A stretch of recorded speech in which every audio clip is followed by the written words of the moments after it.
All right, we are here in Panorama Farms in Charlottesville, Virginia. Chris Chavez, Isaac Wood bringing you all the good from the 2023 NCAA Cross Country Championships. Isaac, we've got to unpack some awesome races. We've been podcasting all season about the, NAU Dynasty, the NC State women, the rise of the NAU women. Well, let's break down each one of these individual races. Let's start with the men's team title. Okay, so for the last NAU is going for their 7th title in 8 years. Do you think the dynasty continues? It's probably their strongest test since 2019. You guys can slow down walking a little bit. It's one of those things. I think that until NAU loses, it's hard to say that it's not going to keep rolling.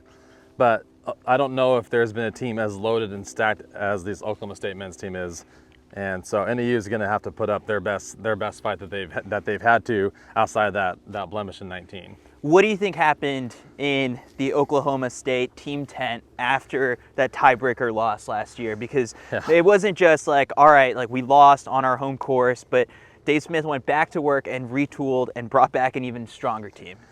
Yeah, obviously there's nothing worse than losing by a point, because everyone's questioning, all I had to do is just get that one more guy, and we win, It's motivating. I think Dave has probably never been so motivated. And so, yeah, they recruited the crap out of everywhere and got some incredible talent.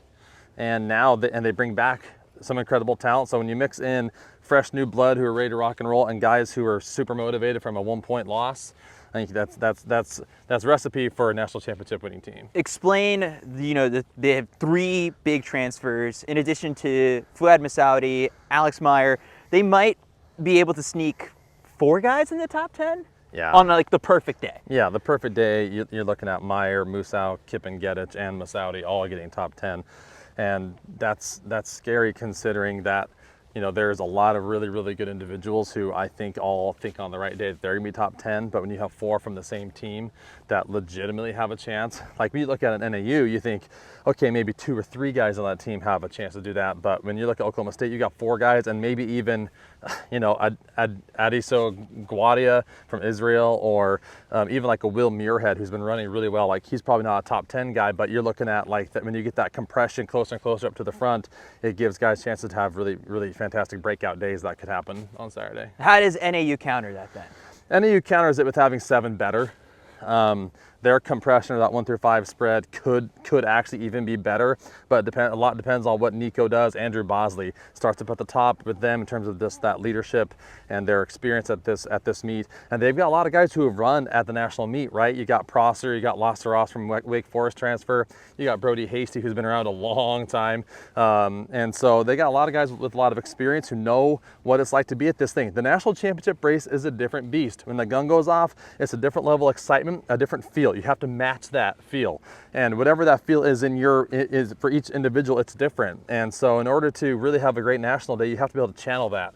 And when you've got guys from Oklahoma State who haven't quite been there, Kippen-Gedich hasn't done it, right? Musau hasn't done it. Like this is their first one. We'll have to kind of see what kind of heads they have, if they can keep their head in this kind of a big race, or conversely with NAU who's been there, done that. They know what it feels like. They know how to match that. So we made the case for both of those teams. Let's break down the case against. Why won't Oklahoma State win? Oklahoma State doesn't win if their inexperience really hurts them. With their top 2 being guys who have yet to really do it at this level, at the national meet, they've never been here before, that could hurt them. That's really, because their depth is really still good, but if they're 6'7", end up in the 60s and 70s, NAU is going to put 7 guys in the top 40. What's the case against NAU? The case against NAU is they just don't have the front runners. Like they have 2, but Oklahoma State could have 4, and when you can double up someone else's best front runner options, that's scary for NAU. All right, those are the 2 Titans. Is there a dark horse team that could sneak into? We're looking at podium, but then in addition to that, who can crack potentially, the win? Or likelihood, it's NAU and Oklahoma State. Yeah. The field, I guess, who's the favorite out of the rest? I like Arkansas. I feel like they haven't really been tested throughout the year. They've run kind of done their own thing a little bit, and they came here pre-nats, looked good. They even had a breakout performance from a guy that I wasn't really considering as a potential top 10 contender, but Ben Shearer ran really well there. You know, Karami Yego, Patrick Kiprop, all studs. You throw in Ben Shearer, you know, they've got pretty decent depth. They got a bunch of guys that could be top 70, 75. You know, depending on how things get broken up front with various other individuals from other teams, that could get in the way of NAU and Oklahoma State from having that top 10 that we're talking about. That I could see Arkansas being that sneaky team. The other team you have to consider is maybe BYU. No Casey Klinger, no Davin Thompson, two guys who could have been, you know, in that 5 to 15 range.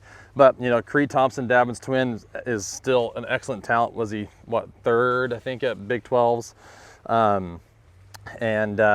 You know, Joey Noakes, a 28 low 10K guy, 28 mid 10K guy. Kenneth Rooks, who made the freaking world final in the steeple. He's maybe the biggest wild card in the race, in my opinion, because I don't think anyone knows where his fitness is at. How can he handle 10K on grass? Can you translate the steeple to 10K on grass? A lot of people think you can't.